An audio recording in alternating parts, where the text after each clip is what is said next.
Fish expert.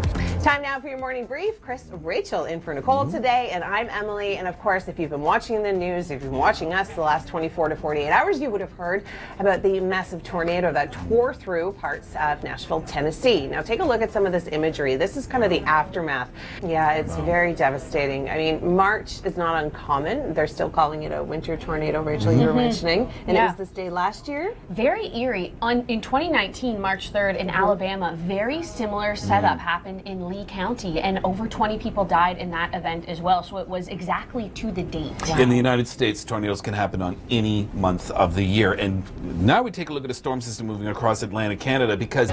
Time once again for your morning brief. Chris, Rachel, and Emily with you, and we're going to give you a little throwback. It's all about time change this weekend. Of course, we're springing forwards. Yes. Last year, I had a really good opportunity to sit down with Nicole and Chris and ask them how much they actually knew about the time change. Okay. Watch this.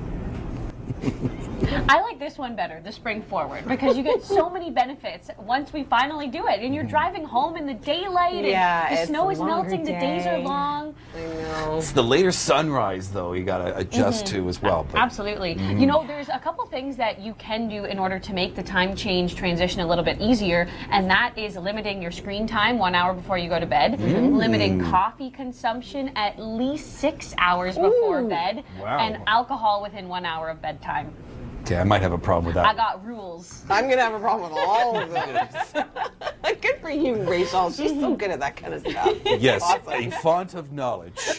She is. She does the health and weather on Time Change too. We're going to be talking about that later on this week, so make sure you stay with us for all those details. It's Wednesday, March the 4th. Great to have you along with us halfway through the work week, already 4 days into meteorological spring. Remember, the clocks are going forward this weekend. That is a real sign that spring is almost here. And look at this, mild coast to coast, the swings of spring. A lot of Canadians will feel those teases of the upcoming season, and then this will happen. A big snowstorm will track through Newfoundland. You're getting into a decent amount of snow with this one. We'll break down those details. Chris Murphy will be joining us as well.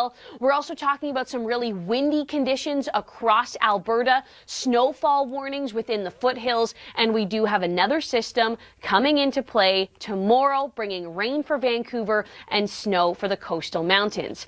Now, as we go through this weekend, even the lower mainland could be tracking some snow. Meteorologist Tyler Hamilton has the details. And it's going to be the return of the cold air that sparks a lot of that snow. And I want to show you just how fickle spring is. You know how fickle spring is. Look at this here. On Friday, Regina gets up to 12, Swift Current up to 13 degrees. We go into the weekend Saturday. We are now below the freezing mark, and we are tracking snow. So what's happening is we still have some moisture, especially across the southern prairies, but we have that cold air that's pressing in. And very often along the boundary of two air masses, that's where we get some of our most intense precipitation. So southern prairies, southern Alberta, we're looking at you this weekend for the potential for a big snowstorm. And speaking of a big snowstorm, Newfoundland as well. Big system tracking through the Atlantic, likely to miss Nova Scotia, but a hit for Newfoundland.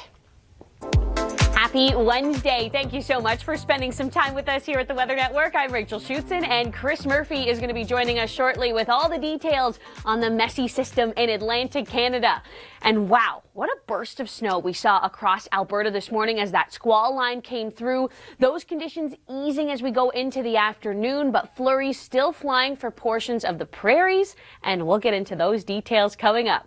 Right now, though, let's take you into Atlantic Canada, and temperatures certainly dropping. Chris Murphy, a soggy start to the day for many people. Yeah, rather gloomy, Rachel, and...